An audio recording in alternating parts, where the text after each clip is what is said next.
El capítulo 999 del manga de One Piece nos trajo mucha información, algunas sorpresas y otras grandes revelaciones. Como siempre hay muchas cosas de las que hablar el día de hoy, pero no te preocupes, como siempre en pantalla deberías estar viendo todos los temas de los que te hablaré. Si quieres saber más sobre esto, quédate y averígualo. Sin más, arranquemos.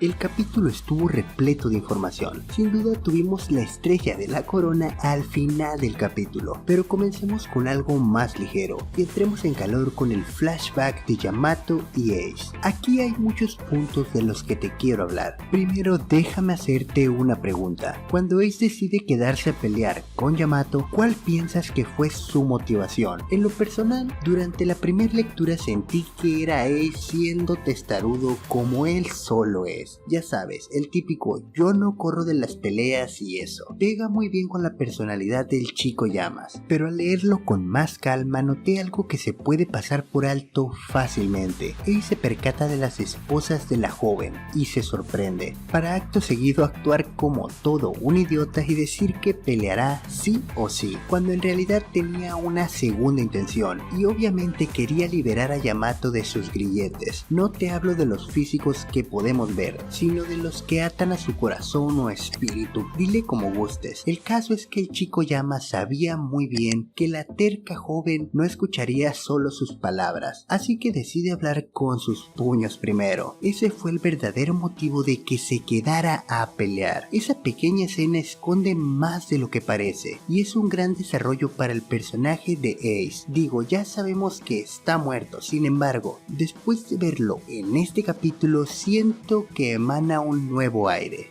Ya que hablamos de los grilletes emocionales que ataban a Yamato, en este flashback pudimos ver que la chica en un principio no se presentó como Kozuki Oden y usó su verdadero nombre, Yamato. Esto no es que sea inusual por sí solo, pero si a esto sumamos que más adelante, justo después de que destruyera la estatua de la entrada, que por cierto era tan importante para el Yonko, más bien era un símbolo de poder. En fin, la cuestión es que al romper la estatua rompe estos grilletes y toma una naciente pero potente determinación de ser como lo fue Oden, para vivir libremente, haciendo de su meta principal salir al mar y tener aventuras. Esto nos habla de que la mentalidad de Yamato cambió por completo en ese momento. Es como en esos momentos en los que estás perdido, tu mente confusa y en realidad no sabes qué hacer. De un momento a otro algo hace clic y tu manera de percibirlo todo cambia.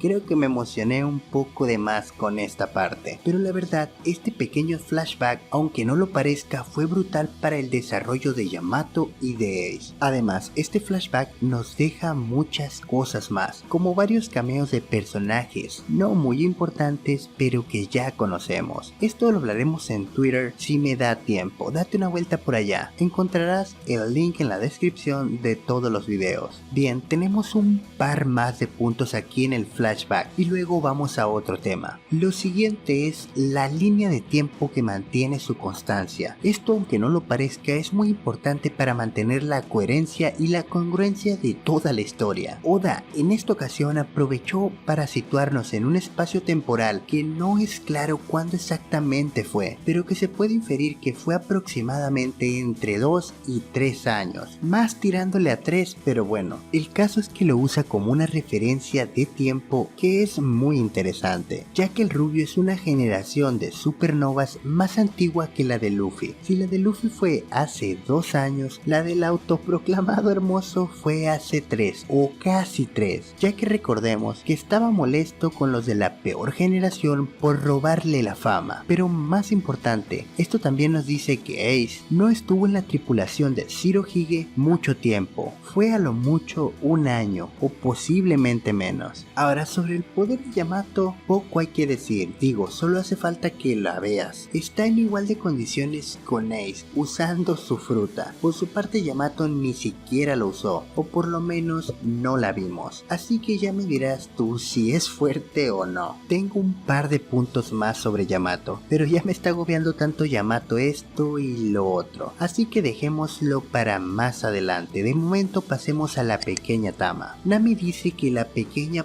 propone un plan y que piensan seguirlo. Bueno, creo que la mayoría llegamos a la misma conclusión al saber que estos tres tienen un plan. Solo hay que sumar 2 más 2. Ya sabes, Usopp, un dios tirador, Tama, la niña domadora que solo necesita un Kiridango para capturar al Pokémon. Me sentiría decepcionado si Oda no usa este recurso que lleva construyendo desde el inicio del arco de Wano. Bien, ahora vayamos con Marco. En la participación del Pollo de Fuego durante este capítulo hay algunos detalles para comentar. Primero, durante el pequeño flashback que tenemos por parte de Marco podemos ver que Shirohige no quiere ir a por Kaido, algo que a primera vista parece muy extraño, pues no es un secreto que el Vegete era muy sobreprotector con los suyos, y Oden claramente era un miembro más de su familia. Si lo piensas detenidamente, que Shiro no quiera pelear contra Kaido por las razones que se nos dan en este capítulo, que básicamente es que harían un desastre en Wano, es muy Shirohige. Digo, ¿recuerdas lo que hacía el viejo con su parte del botín de las aventuras? Sí, posiblemente lo recuerdes. Lo enviaba a su aldea natal. Pensando en esto, me parece muy lógico que no quisiera atacar a Kaido para no afectar a Wano, la tierra natal de quien él consideraba un hermano.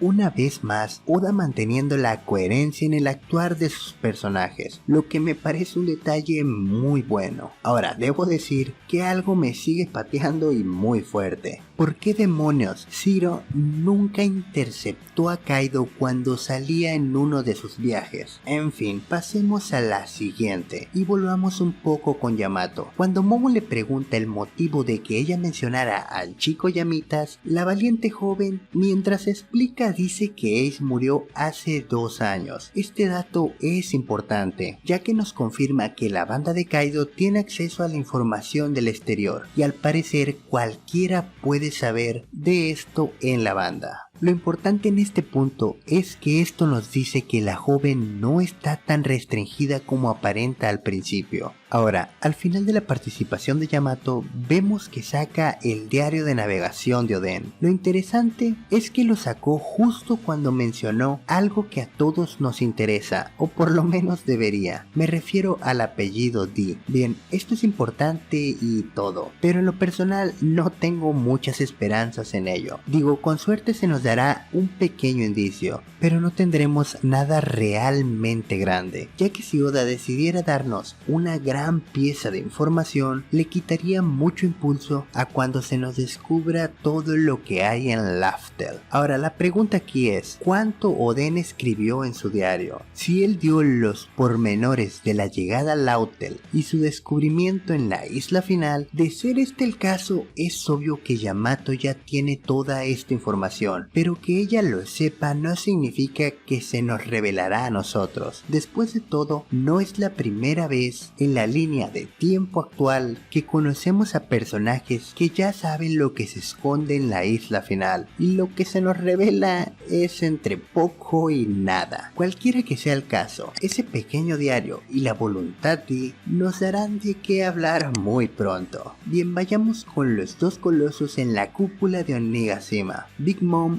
y Kaido. No solo se nos aclaró la niebla que envolvía la fruta del Yonko, además, estos dos se encargaron de plantar la semilla de la futura ruptura de la alianza. Empecemos por esto último. Oda se encargó de dejar caer el verdadero objetivo de la albóndiga. Ella quiere hacerse con el Road Poneglyph, así que una vez tenga la ubicación de este, la traición en la alianza puede llegar en cualquier momento. Lo que quiero que veas es que Oda está fundamentando esto, para cuando llegue el momento no pienses que fue un giro argumental sacado de la nada, que solo resultó conveniente para la situación en el momento. Ahora, finalmente hablemos de la Magikarp no Mi, más conocida como Uo Uo no Mi. Sin lugar a dudas, que la fruta de Kaido fuese un pez en lugar de un dragón fue todo una revelación, y sobre todo muy extraño, pues la transformación de Kaido es claramente un dragón. Como se ha comenzado a comentar en la comunidad, el pez que más se adecua a la fruta de Kaido es el pez koi. Este pequeño pez tiene su propia leyenda, pero a pesar de que esa leyenda parece provenir de Japón, la realidad es que su origen recae en China. No vengo a darte clases de mitología, el punto es que esta leyenda se origina en China, y en China los dragones están muy ligados al clima, y más importante, su hábitat es acuático. Muchas similitudes con nuestra lagartija favorita, ¿no te parece? Sin lugar a dudas, hay muchos seres mitológicos que pueden dar la talla para esta fruta, pero apostemos por la más probable. La verdad es que la leyenda completa de este pececito es muy interesante. Cuando tengamos un descanso del manga haré un video sobre eso. Ahora, en cuanto si el Yonko